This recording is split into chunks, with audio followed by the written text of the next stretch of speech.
Hello, everybody. Good morning, good afternoon, and good evening. Welcome back. We're going to continue on reading the Essenes, Children of the Light, and this is written by Stuart Wilson and Joanna Prentis. So in this video, we're going to start reading part 8, and part 8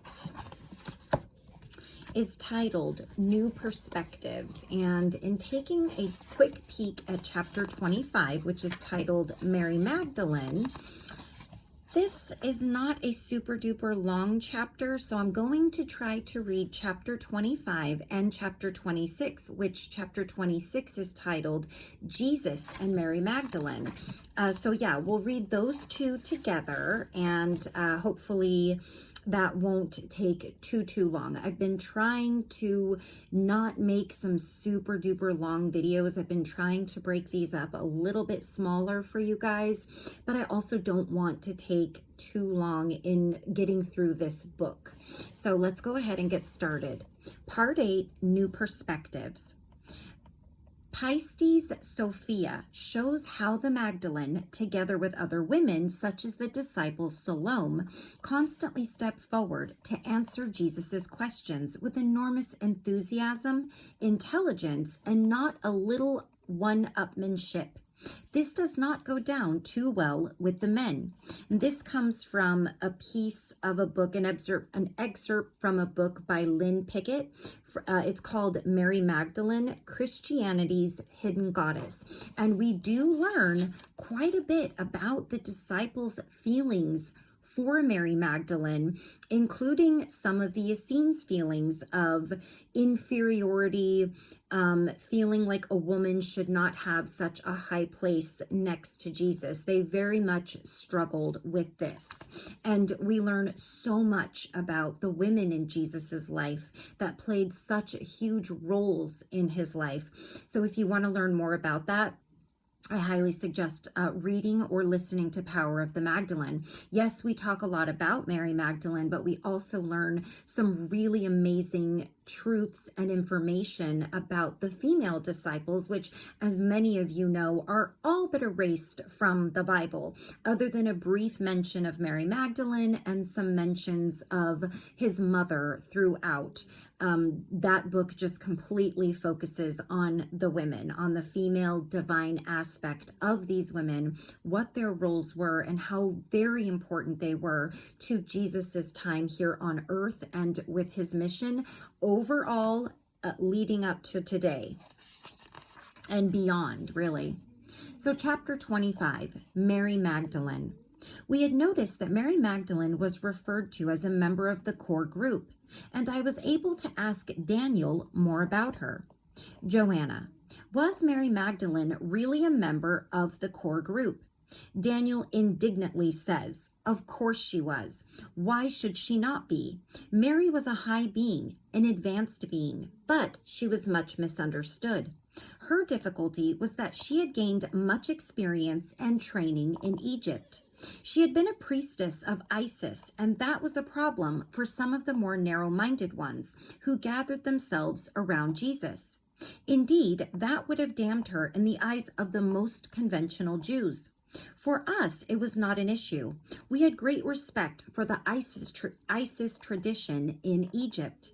And for most of the disciples, it was not a problem, although one or two had reservations about her, and it caused ripples in the larger group around Jesus. It is important to understand that not all the disciples were Essenes. That was deliberate so that it would not be seen as just an Essene movement, but as something much broader, and so enable us to talk to all the people. But the problem was that not all the disciples had our breadth of vision or our tolerance. Joanna, so it was really a question of tolerance? Daniel says, yes, many men could be tolerant of meek and mild women, but being tolerant of a powerful woman such as Mary Magdalene is another story. And remember, these are Jewish people. These are people that could never accept that the energy of God was divine feminine and divine masculine, mother, father. And that is why, according to many books that have to do with the kind of the subject, that is why when Jesus came in full contact with this mother, father energy in the desert, he did not share the feminine divine aspect of this energy, because he knew that the Jews would not ever accept a woman or anything that had to do with a woman as their leader, as God, let alone if they can't even accept a female leader here on earth, however would they accept God as being not just male but female, but everything, and everything in this world, and so much more. So he used what he knew would resonate with them most comfortably when trying to explain these things to them. All right. So, Joanna, and did this cause trouble among some of the men following Jesus? Daniel says, oh yes. Jesus and Mary Magdalene would have many deep and profound conversations, and this made some of the disciples feel uncomfortable, especially those who could not keep up with what was being said. Some of the disciples were quite traditional in their ways, and were not eager to see women have this kind of power. Mary was a person of real inner power and authority, and I think that frightened some of the disciples. We Essenes realized that she had worked up to being where she was over many lives, some as a man, some as a woman. For that reason, it did not concern us, but not everyone in the group around Jesus could see the bigger picture. Joanna, do you remember any moment of crisis between Mary and the disciples? Daniel says, yes, I heard that after the crucifixion, there was a very stormy discussion. James announced something that only the core group had known up to that point, that Mary Magdalene was to be the keeper of the inner mysteries for this new way, the guardian of the highest wisdom. This caused much resentment and confusion amongst the disciples, especially those who were not Essenes. It came as a shock to them that Jesus should have communicated much inner teachings to a woman. I think their pride was hurt by that idea, and a group led by Peter tried to dismiss it. Tempers rose and hard words were said. This underlines how paternalistic the Jewish society of the time was. It was simply assumed that the most important information and the deepest wisdom would be held by men. The idea that the highest wisdom could be entrusted to a woman would have seemed like an attack upon their authority. We were interested to find confirmation of Daniel's account in the Nag Hammadi library in English. The Gospel of Mary describes how, after the crucifixion, Mary Magdalene encouraged the disciples by telling them what Jesus had told her secretly, until interrupted by an angry Peter, who asked if Jesus had really spoken with Mary Magdalene without their knowledge. It was only after an intervention by Matthew that he calmed down. And if any of you have ever found the Gospel of Mary, I really would love to find that. I cannot find it, and that is a book that I would really like to read. Okay, let's see here. So I don't think I finished this here. So who asked if Jesus had really spoken with Mary Magdalene without their knowledge. It was only after an intervention by Matthew that he calmed down. The Nag Hammadi library consists of 13 Gnostic texts discovered in 1945 near the town of Nag, or Naj Hammadi, on the west bank of the Nile north of Luxor. These texts are 4th century copies of 2nd or 3rd century Gnostic scriptures and commentaries. But to return to the session with Daniel. Joanna, was the argument you mentioned resolved? Daniel, yes. I was told tempers calmed after a while, but I think there's a typo here, but all were reassured. I think this was the first real split amongst the disciples. And from that point on, the two groups, the traditional group around Peter and the other group around Mary, James and Thomas, started to move apart. John somehow managed to keep the respect of both groups, but he was the only one to do so. He became the mediator and peacemaker between the two groups. But in the end, their differences were too profound to be bridged, and they went their separate ways. Joanna, how would you sum up Mary Magdalene?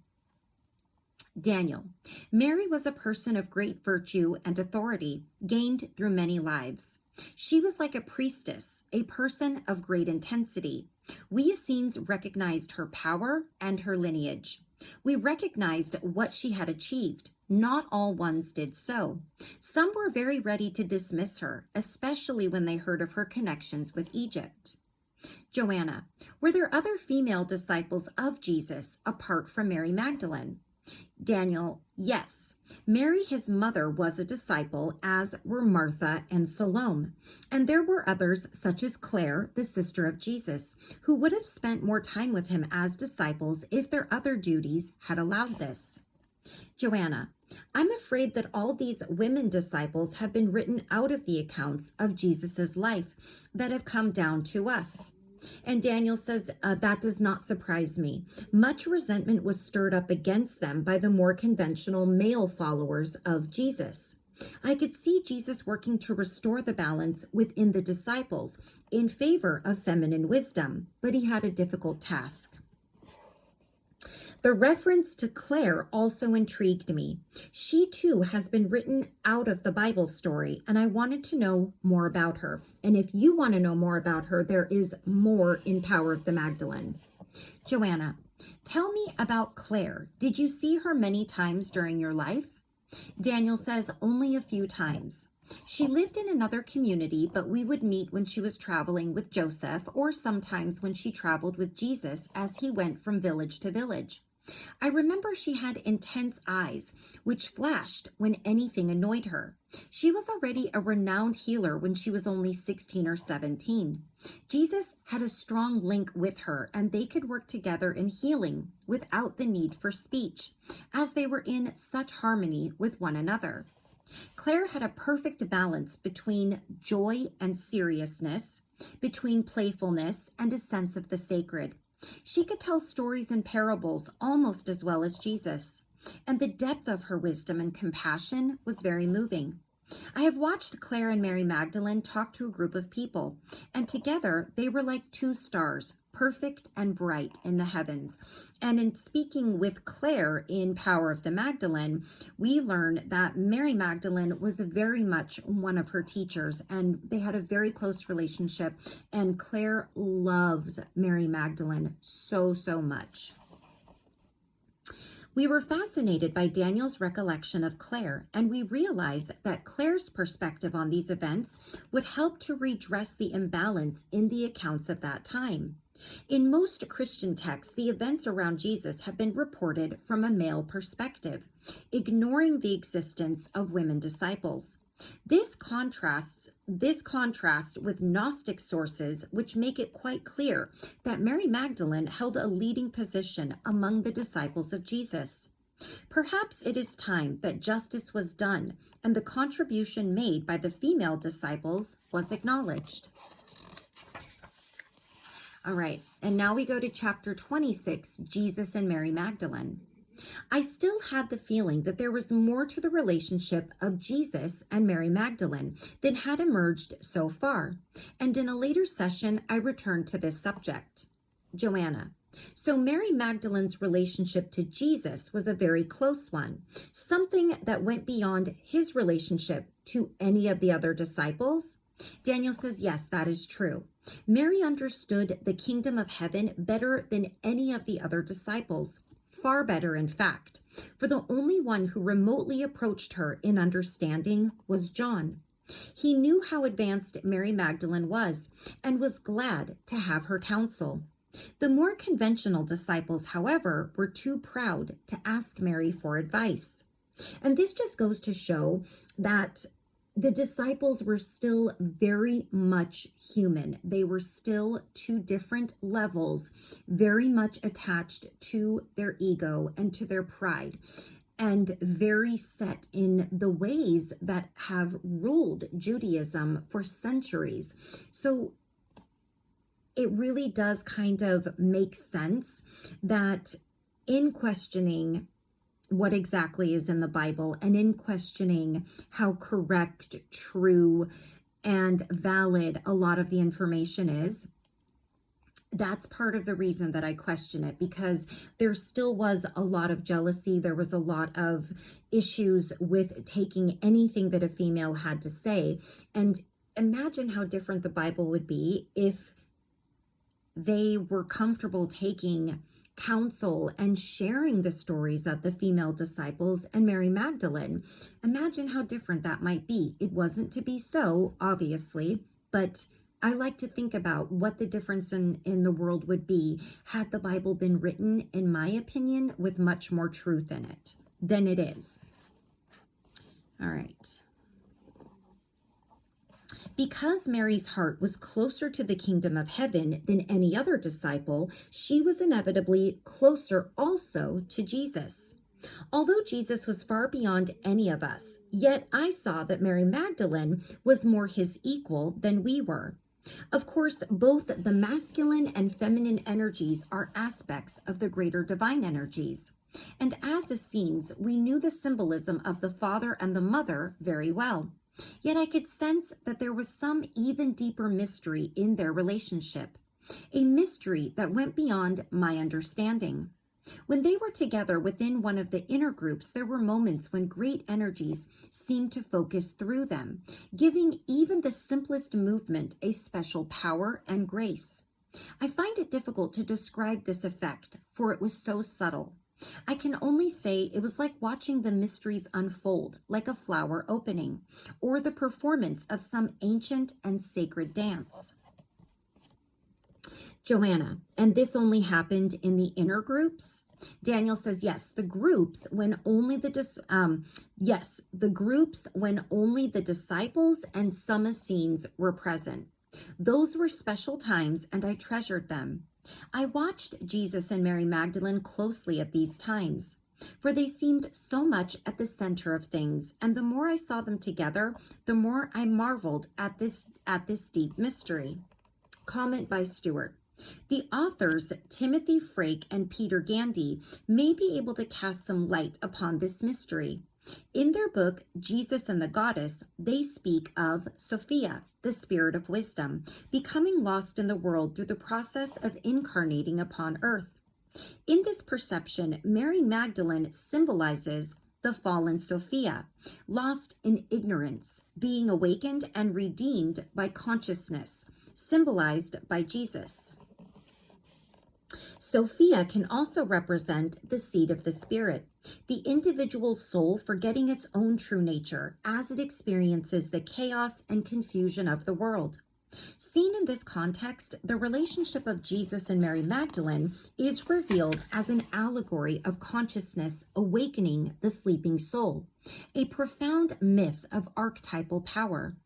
If the relationship of Jesus and Mary Magdalene can symbolize all of this, it is little wonder that Daniel could sense a deep mystery within it. But to return to the session with Daniel, there was one strand of information which had intrigued me and which I wanted to follow up. Joanna, so Mary Magdalene and John were good friends? Daniel, yes, they were very close, and these were the two most beloved of the disciples. Of course, Jesus loved them all, but Mary and John were so closely in accord with him, in such deep harmony with him, that he could not help loving them a little more than all the rest. Joanna, and this close accord with Jesus helped Mary rise in consciousness? Daniel says, of course. Through her link with Jesus, Mary was able to ascend through many levels of consciousness into a state of being which some of the disciples could see was far beyond their own position, and which they envied greatly. This envy was the cause of a good deal of resentment. Joanna, and this envy and resentment was not directed so much at John. Daniel, John was so gentle and amiable a person, so full of tolerance and love for all of us, that it would be difficult for anyone to dislike him for long.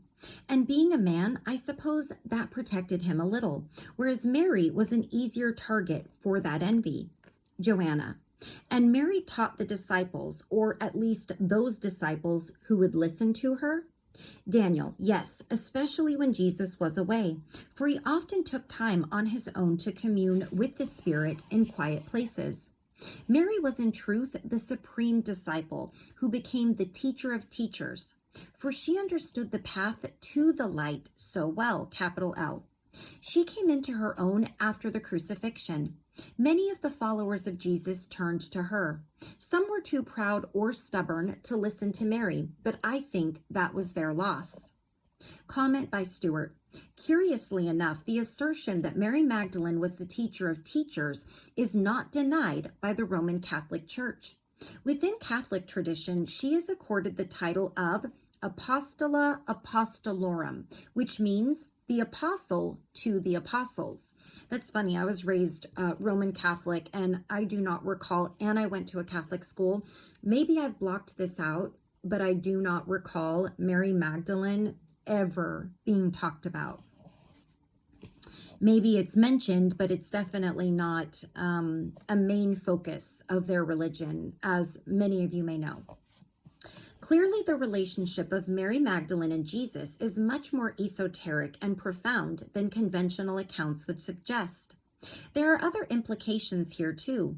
So far, we have thought of John as the beloved disciple. Perhaps this honor also belongs to Mary, and perhaps it is time to reassess the significance of Mary Magdalene and begin to see her within a larger context. We would not have to look too far for evidence to support Mary's unique position among the disciples. Gnostic sources like Pistis Sophia confirm that Mary's heart was focused on the kingdom of heaven to a greater degree than any of the other disciples. In this text, she is presented as the most advanced of Jesus's pupils and the one who plays the greatest part in the whole dialogue. The picture that emerges from this and other Gnostic sources is that of someone who is simply more open to Jesus's teaching than anyone else in the group around him at that time. All right, so that completes chapter 25 and 26, and in the next video, we will read chapter 27, Time and Timelessness.